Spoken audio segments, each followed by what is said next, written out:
Bonjour. Bonjour. On va vous parler aujourd'hui d'agence technique départementale, de SATES ou ATESAT. Et on va voir comment tout ceci peut juridiquement se monter au cas par cas, département par département. De quoi parlons-nous? Les départements peuvent faire des agences techniques départementales sous la forme d'habitation publique ou une assistance technique, SATES, ATESAT, qui là par contre est un service du département au profit des différentes communes ou communautés du territoire. En réalité, revenons un tout petit peu en arrière.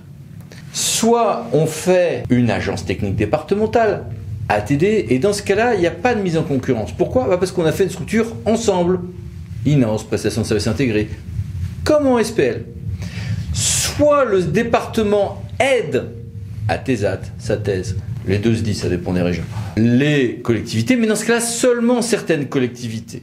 Pourquoi? Parce qu'on dit que ces collectivités sont petites, relativement désargentées, il y a des critères réglementaires qui s'affichent à l'écran, et dans ce cas-là, on dit qu'il y a une carence de l'initiative privée, que c'est au département de les aider. C'est pour ça qu'il n'y a pas de mise en concurrence. On est dans un autre cadre. C'est pour ça que ne sont éligibles aux aides à l'assistance des SATES que certaines collectivités en dessous d'un seuil, alors que les champs d'application des ATD, donc quand on fait un vrai établissement public avec le département d'un côté et tous les bénéficiaires ou ceux qui veulent être bénéficiaires de l'autre, eh bien là, ça peut se faire sans qu'il y ait une limitation entre ceux qui sont éligibles et avec des champs d'extension plus larges parce qu'on n'est pas dans le même cadre juridique. Maintenant, regardons ce que sont les deux solutions. Vous l'avez bien compris. Première hypothèse, vous le voyez avec les tableaux qui sont ici. Je peux être dans un SATES ou ATESAT, donc c'est L323211 du CGCT. Je n'ai que certains qui sont éligibles. C'est un service du département. Je ne peux pas avoir un champ de domaine où je vais aider extrêmement large. L'identification du département est très claire. C'est le département qui aide. Je ne peux pas le faire en association. Je semble pouvoir le faire en syndicat mixte ouvert ou en établissement public administratif, mais à la base, c'est fait pour être un service du département. Alors que si je suis en ATD, agence technique départementale, là c'est l'article L5511-1 du Code général des collectivités territoriales, ça doit être un établissement public ad hoc. En fait, on utilise le droit des régies SPA classique, créé par le département, partenarial avec les autres qui vont être bénéficiaires. Je ne peux pas le faire en SPL ou syndicat mixte ouvert, en tout cas c'est ce que nous a dit une cour administrative d'appel, où les références s'affichent à l'écran, et on a un champ d'application plus large. Bien identifié qu'en pratique ça reste le département qui aide son territoire, nécessite un tout petit peu plus de travail de communication et de calibrage, mais c'est plutôt la solution en fait qui a le vent en poupe par les temps qui courent. Le personnel sera donc en général de droit public, mais avec différents montages possibles. Est-ce qu'on va travailler à 100% pour les gens de l'ATD ou pour ceux qui sont éligibles au titre du droit des SATES? Ou est-ce que je pourrais faire jusqu'à 20% de hors-piste? Gros débat juridique, on n'a pas le temps là d'évoquer tout ça. J'ai différents montages en matière donc de personnel avec des agents plus ou moins dédiés. C'est à voir au cas par cas. Mais justement, c'est ça qui est à voir au cas par cas, parce que par exemple, quand on regarde aussi ce qu'il en est en matière financière, on a des agences techniques départementales où le département paye, ou l'agence, où ça laisse presque tout, d'autres qui ont des prestations payantes presque à l'équilibre financier. Je peux avoir différents montages, des prestations gratuites, pas gratuites. Tout va dépendre des territoires, justement, selon qu'il y ait de la mutualisation, selon que tel ou tel acteur déploie une palette large et satisfaisante d'outils, c'est bien ça? Oui, tout à fait, Eric. Ça va dépendre d'une analyse au cas par cas en fonction des acteurs présents sur le territoire. On va avoir dans ce cas différents intervenants, des sociétés d'économie mixte, le CAUE, le centre de gestion et aussi parfois des EPCI qui vont intervenir dans le cadre de leurs compétences en soutien auprès des communes. En mutualisation, par exemple. Exactement. Ce qui va nécessiter en réalité un travail de recensement et d'études pour identifier quel rapprochement on peut opérer entre ces différents acteurs pour créer un service au profit de l'ensemble des communes. Et je crois que dans ton expérience, justement, il y a des très grandes diversités d'un département à l'autre. Oui, effectivement, on voit bien que les structures, les actions mises en œuvre également sont vraiment différentes d'un périmètre à l'autre départemental, que certaines actions liées à un contexte historique ou géographique seront plus ou moins mises en œuvre dans certains départements, et que par ailleurs, il y a aussi des interventions liées à l'histoire du territoire qui font qu'on va avoir certains acteurs très impliqués et d'autres un peu moins. Il y a des départements où on a travaillé par exemple où c'était le département ou des syndicats avec la présence du département qui faisaient énormément d'aides techniques qui se retrouvent très logiquement intégrées dans une ATD. Dans d'autres cas, on nous dit ah ben non, chez nous c'est le CEREMA qui fait tout, par exemple, ou les systèmes de mutualisation. Il y a des départements où on doit s'appuyer sur les associations départementales de maires qui sont vraiment centrales dans le dispositif, je sais pas, le 54 par exemple, et puis d'autres départements où non, c'est pas du tout central. Il y a des endroits où la présence du département doit être extraordinairement considérée comme centrale dans tout ceci parce que c'est une légitimité importante du département et c'est très, très logique.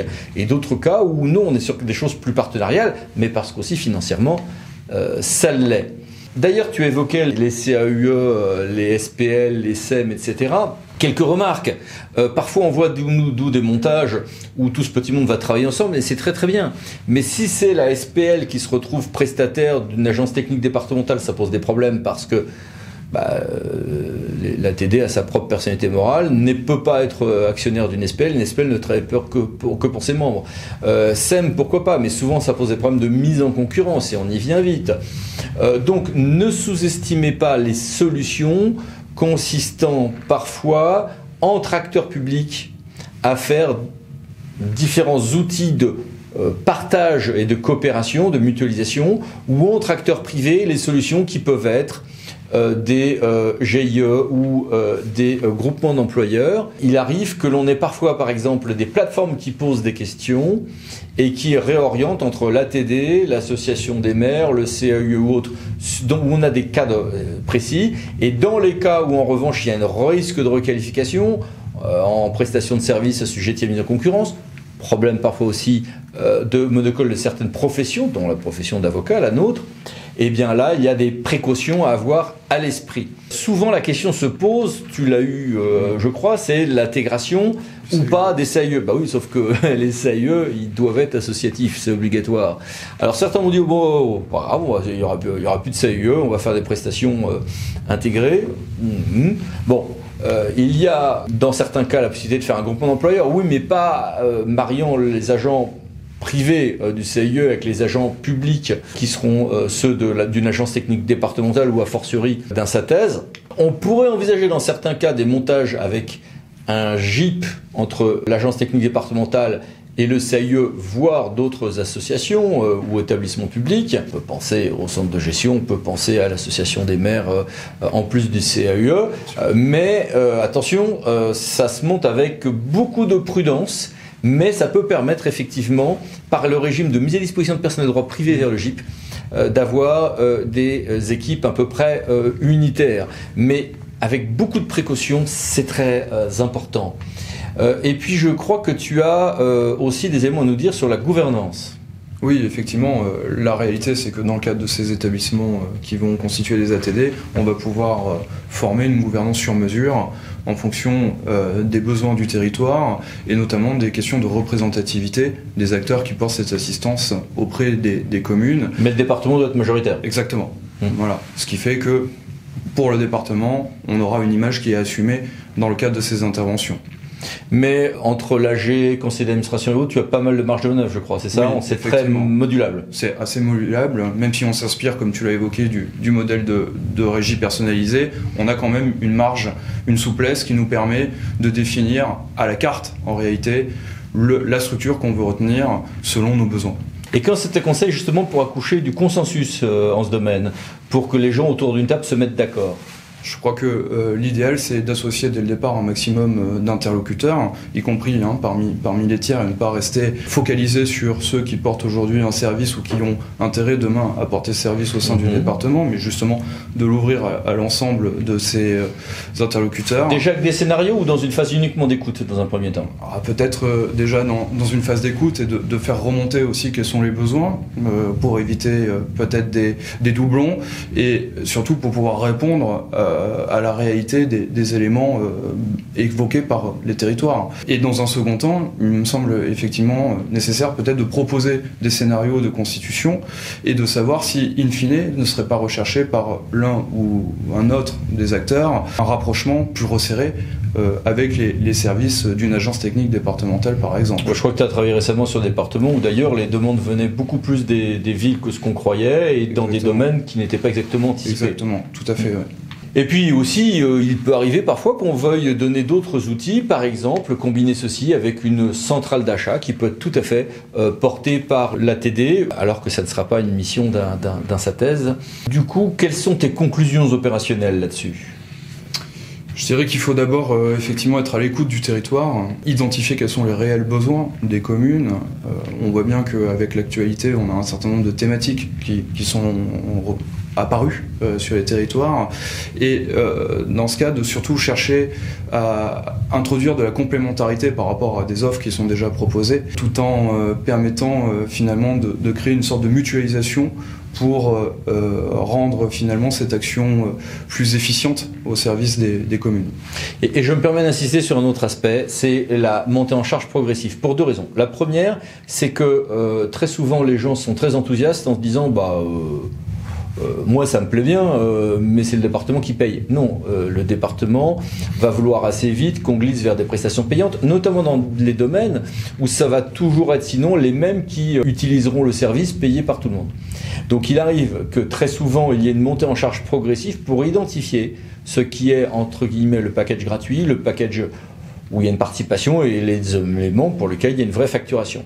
Ça veut dire aussi qu'il faut qu'il y ait une montée en charge progressive en termes de ressources humaines pour que les gens s'adaptent à cette évolution de leur métier et à la montée en charge des domaines à investir. Sinon, on va être déçu et sinon ça se passera mal. Et d'ailleurs, je parlais tout à l'heure des différents montages en matière de personnel, j'attire votre attention sur un point. Il y a une culture du conseil. Les gens doivent, qu'on le veuille ou non, un petit peu quand même compter leurs heures et faire un reporting un peu différent comme on le fait dans nos métiers, celui des bureaux d'études, qu'on le veuille ou non, il y a une parenté. Il y a parfois aussi à valoriser ou pas ce qu'est l'ingénierie du département, et ça va dépendre aussi de l'idée que l'on se fait des ressources humaines, de la valorisation que l'on peut faire de l'expertise de tel ou tel service, par exemple départemental, mais pas uniquement. Il y avait des valorisations très intéressantes des services départementaux qui sont faits dans les montages, par exemple dans le 59, alors que dans l'autre, il y avait aussi, je me souviens, une réflexion, je ne sais pas si ça a été mis en œuvre ça, consistant à se reposer parfois sur les compétences de certaines agglomérations.